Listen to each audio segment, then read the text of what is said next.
बजाना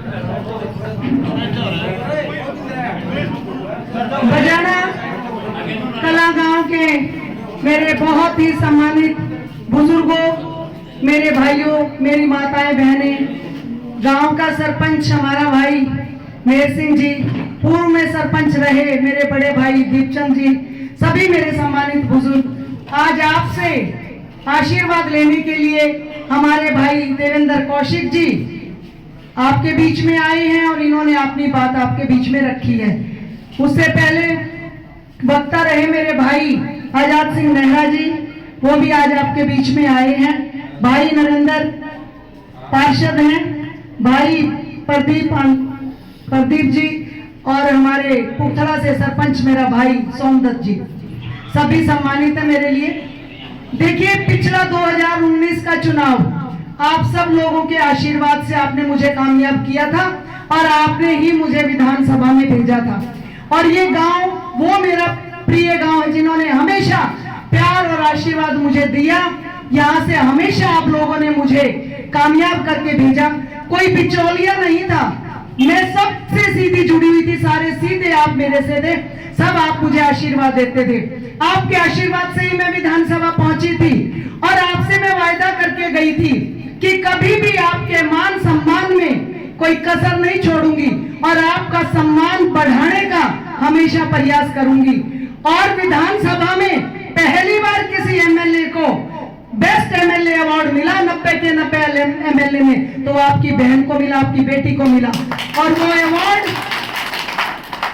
वो जो अवार्ड मुझे मिला वो मुझे नहीं मिला, वो आप सब लोगों को मिला, उन वोटों को मिला जो एक एक भाई ने मुझे वोट दी थी। उस दिन कमल के सामने का बटन दबाया था और मुझे आशीर्वाद दिया था। ये अवार्ड जो है ये उन लोगों का था। उससे पहले भी मैंने चुनाव लड़े, हमेशा प्यार, मान और सम्मान और आशीर्वाद मिला। आज भी आपने यहाँ आने पर खूब प्यार, मान और सम्मान मुझे दिया है। और जहां मैं आपसे वायदा करके गई थी काम करने का, हमारे बढ़ने के 3 महीने बाद कोरोना आ गया और कोरोना में मुझे भी बहुत भयंकर कोरोना हुआ। और ये कोरोना केवल गन्नौर में नहीं था या हमारी विधानसभा में, ये पूरे विश्व में कोरोना फैला था और सब लोगों को जान की पड़ी हुई थी कि हमारी जान कैसे बचे। और रात को 1 बजे, 2 बजे, 3 बजे भी जिसने मेरे को फोन किया मैंने उसका तुरंत फोन उठाया। और चाहे डॉक्टर की मदद चाहिए थी, चाहे एम्बुलेंस चाहिए थी, चाहे ऑक्सीजन चाहिए थी या वैक्सीन लगवानी थी, मैं हमेशा 24 घंटे आपको उन लोगों के सबके बीच में रही। उसके अलावा भी मैंने हमेशा ये सोचा कि किसी के मान सम्मान में कमी ना रही हो। कोई एक व्यक्ति भी यदि ये कह दे कि मैं घर पर आया था और मुझे मान सम्मान नहीं मिला या मैं रास्ते में मिला था, या बनने से पहले तो ऐसे थी और आज बनने के बाद ये व्यवहार में चेंज आया है, तो ये सब चीजें होते हुए मैंने आपसे कहा था कि हम गन्नौर में गवर्नमेंट कॉलेज खुलवाएंगे। मैंने गन्नौर में गवर्नमेंट कॉलेज खुलवाया, एक सीएचसी बनवाई। आज गन्नौर के उस गवर्नमेंट कॉलेज में 300 बच्चे बच्चियां जो प्राइवेट में पढ़ के फीस नहीं दे सकते थे, वो बच्चे आज वहां पढ़ रहे हैं। एक छोटी सीएचसी हुआ करती, वो 100 बेड का सब डिवीजन हॉस्पिटल में परिवर्तित कराई। इन दोनों की आधारशिला माननीय मुख्यमंत्री जी को 25 तारीख को रखनी थी जब सनपेड़ा आए थे, लेकिन आचार संहिता पहले लगने की वजह से रह गई। लेकिन ये सब काम, पैसा भी इनका मंजूर हो चुका है और क्लासेस तो आपके आगे मैंने बता दिया लग ही रही हैं। तीसरा बहुत बड़ा काम था कि 550 एकड़ जमीन किसानों की बहुत ही कीमती जो गन्नौर में अधिग्रहण करके पड़ी हुई थी और उसका जो है अंतरराष्ट्रीय फल फूल मंडी बननी थी, उसमें मैंने सबसे पहले बनते ही माननीय मुख्यमंत्री जी को बुलवा के और उसमें 3.5 करोड़ रुपए मंजूर करवाए। और वो मंडी यहाँ बैठे बैठे किसी की बात पे विश्वास मत करियो, उसमें जाकर देख के आइयो कि क्या बनने लग रहा है। महाराष्ट्र की सबसे बड़ी कंपनी नागार्जुन कंस्ट्रक्शन कंपनी उसको बना रही है और उसमें 540 एकड़ में 10 एकड़ में तो रेजिडेंशियल बनेगा जो वहां ऑफिसर होंगे और 17 इतने बड़े शेड जो 1200 मीटर लंबे शेड है वो शेड बनेंगे। उन शेडों में अलग अलग नेचर का फ्रूट रखा जाएगा और एक पहले नंबर का जो शेड बनेगा उस शेड में जो है आप किसान भाई अपनी फल फूल सब्जी डायरेक्ट ले जाके आप बेच सकेंगे। और किसान रेस्ट हाउस उसमें 5 मंजिला बनने लग रहा है, जिसकी 3 मंजिल बनकर तैयार भी हो चुकी हैं। और 470 उसमें एससीओ बन रहे हैं, और वो एससीओ नीलामी पर वो सबसे ज्यादा किसान भाइयों को दिए जाएंगे। तो इस तरह के इतने फायदे, जिस दिन ये चालू हो जाएगी, आप ये मानना ये गन्नौर का जो नक्शा है ये भारत के मानचित्र पर होगा कि गन्नौर में क्या क्या है। एमपी साहब ने रेल कोच फैक्ट्री बनवाई जिसमें 30,000 करोड़ रुपए आज भी मंजूर हुए हैं, जो कि वंदे भारत यहाँ बनेगी। ये जब सब यहाँ बनकर तैयार हो रही है तो इसका फायदा हमें मिलना है, हमारे भाइयों की बेरोजगारी खत्म हो रही है और हमारे किसानों को, हर वर्ग को इसका फायदा होना है। आज आप देख भी लीजिए कि हमारी जमीनें कहां से कहां पहुंच गई हैं। हमारा पहली बार भारतीय जनता पार्टी में 24 फसलें एमएसपी पर हम खरीद रहे हैं। हमारी भारतीय जनता पार्टी की सरकार किसान सम्मान निधि दी जा रही है। 36 बिरादरी को, हर वर्ग को साथ लेकर पार्टी चल रही है। जैसा मैंने हमेशा आपसे कहा है, मैं 27 साल से आपके बीच में अपने घर से आप लोगों की सेवा करती थी, और बनने के बाद भी मैंने उसी तर्ज पर हर साल जो है 20,000 25,000 कंबल मैंने इसी तरह से फिर भी बांटे। वो घर सेवा में अपने घर से कर रही थी। कोरोना के समय में मैंने 5,000 बच्चों को, जो गरीब थे, जरूरतमंद थे, जिनकी शिक्षा प्रभावित हो रही थी, अपने घर से मैंने 2100 रुपए उन बच्चों को इसलिए दिए ताकि वो बच्चे, उनकी पढ़ाई बाधित ना हो सके और वो अपनी पढ़ाई सुचारू रूप से चला सके।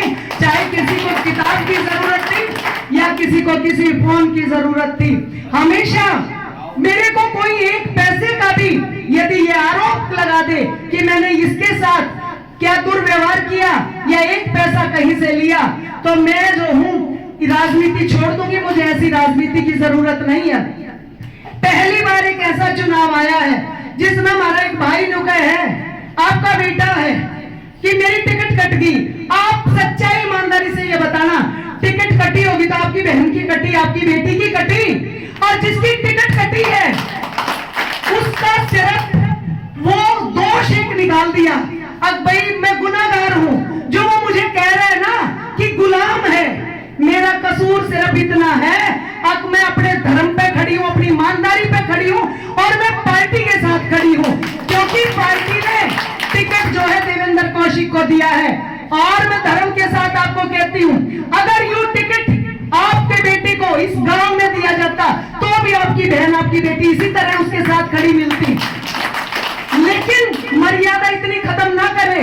आए दिन नई नई वीडियो, मैंने 25 साल में 27 साल की उम्र में आई थी, सारे बुजुर्ग मेरे सामने बैठे हैं, मैंने आज तक किसी चुनाव में किसी का नाम नहीं लिया, किसी के लिए एक शब्द भी मैंने गलत नहीं बोला। और पहली बार इतनी भद्दी भाषाएं रोज की रोज। एक बार तो कहता है एमएलए बड़ी, ठप्पा लगाया, बच्चा के रिश्ते लिए, बात बढ़वाया, अब चली गई। उस बेवकूफ इंसान से ये पूछो, कितना जोश में होश मत खो। अरे जो बहनें एमएलए नहीं बनती, बाप बालका के रिश्ते तो उनके भी हो हैं, बात उनके भी भरे जाते हैं, और इतनी मरी हुई नहीं थी। अब भाई उन बच्चों के रिश्ते नहीं होने थे या बात नहीं बने, तो सोच के बोलना चाहिए। छोटू राम जी कहा करते कि पहले तोलो फिर बोलो, उसने सारी मर्यादा खत्म कर दी।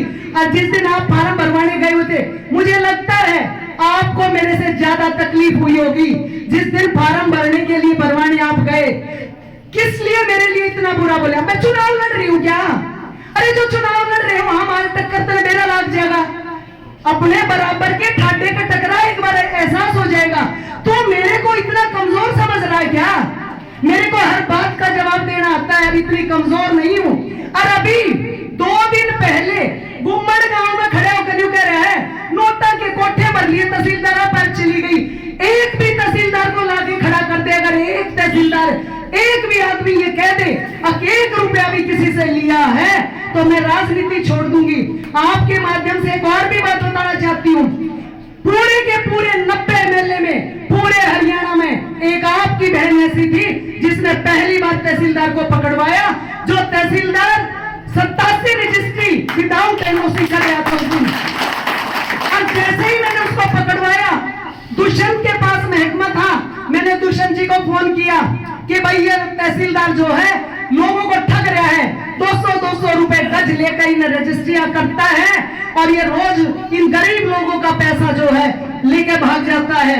उसने उसको सस्पेंड करा और वो तहसीलदार जाके इसकी गोद में बैठा और इसने उसको बहाल करवाया, क्योंकि ऊपर इसका आका भी बैठा था और इसने वो गोहना में लगवाया, राजो सोनीपत में लग रहा है और मेरे ऊपर कीचड़ उछालता है। जो आदमी खुद शीशे के घरों में रहता है और वो मुझ पर कीचड़ उछाले, बड़े दुख की बात है, इसकी ये बड़ी शर्म की बात है। और उसको जो है आप ये बता देना, आपकी बहन आपकी बेटी कमजोर नहीं है और ना मैं चुनाव लड़ रही हूँ और एक एक बात का जवाब देना मुझे आता है। पहली बार इतना गंदा, इतना चुनाव में जो है भाषा का प्रयोग इसने किया है। अब आए दिन जो है एक नई ऑडियो डाल देता है, सिर्फ मेरे लिए, मेरे को टारगेट करके 2 औरतों को पकड़वाया।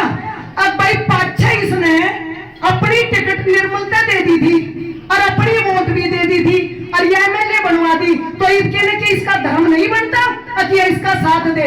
आपके माध्यम से उसी गांव में खड़ी होकर पूछ रही हूँ, भाई कौन सी टिकट इसने मेरे से दी थी पीछे? मैं तो 5 चुनाव लड़ चुकी थी आपके बीच में। क्या ये गांव में मेंबर था, सरपंच बना था, कदे क्या बना था, मेरे को ये बता दे।